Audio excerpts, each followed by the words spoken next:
professor at Northwestern University in Chicago. I specialize in international and constitutional law.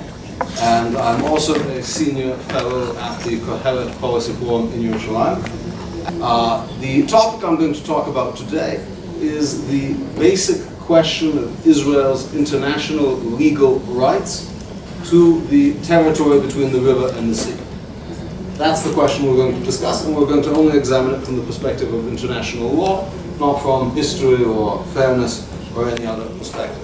And let me start with an important methodological point, which can be used, I think, and should be used in any international legal discussions of Israel. When one is talking about Israel and international law, the best place to start is somewhere else. That is to say, with other countries and with other situations. Indeed, this is not a big novelty. That's how international law is made. International law, any kind of law, is not made from the study of one case, but from the study of lots of cases.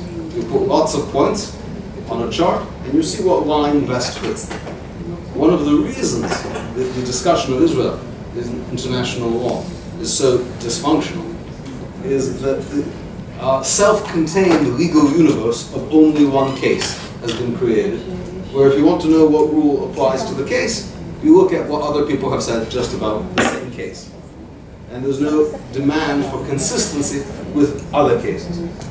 So the best place to always start. So for example, if the question is, any questions that we could possibly address about the movement of civilian populations into occupied territory, about the provision of power to one's enemy in a war, the best place to start is not what other people have said previously about your situation, but looking at other situations in the world. And I'll illustrate this methodological point now, and then we can apply what we've learned to the case of Israel. So here's the rule of uti potestatis juris. It's a very powerful principle of international law, that when a new country emerges, its borders are the borders either of whatever previous country was there, or if multiple countries emerge out of one country, like in the collapse of the Soviet Union, the collapse of Yugoslavia, the collapse of the Ethiopian Empire, the borders of the countries are the relevant administrative borders. So the League of Nations mandate continues to establish the borders of the state of Israel. It will continue to until some binding action is taken. Unfortunately, I think it is quite arguable that the withdrawal from Gaza by Israel can be interpreted as an abandonment of its territorial claims, which is why such actions should not be taken lightly. But in terms of Yehuda v'Shomron, the legal basis is entirely clear. This, of course, has many implications. Amongst the implications are the inapplicability of the Geneva Conventions and the relevant provisions about the transfer of population, because despite what we see from, even you could be occupied with yourself, but you can't occupy yourself. So you cannot occupy yourself from a notion that exists, and thus the focus on the League of Nations is absolutely crucial. We also need to understand why these other things have not changed the borders. Things that are important to keep in mind.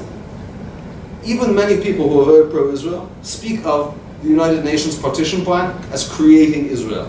The UN voted to create Israel. Nothing could be farther from the truth. The UN voted to give Israel a small part of what the League of Nations had allowed, and as between the two, clearly the League of Nations triumphs. Why did the Jews celebrate then? How can we understand the rejoicing? It's what my father called Еврейское счастье, Jewish joy. To be that they didn't take away more than they could have. They didn't hurt you more than they could.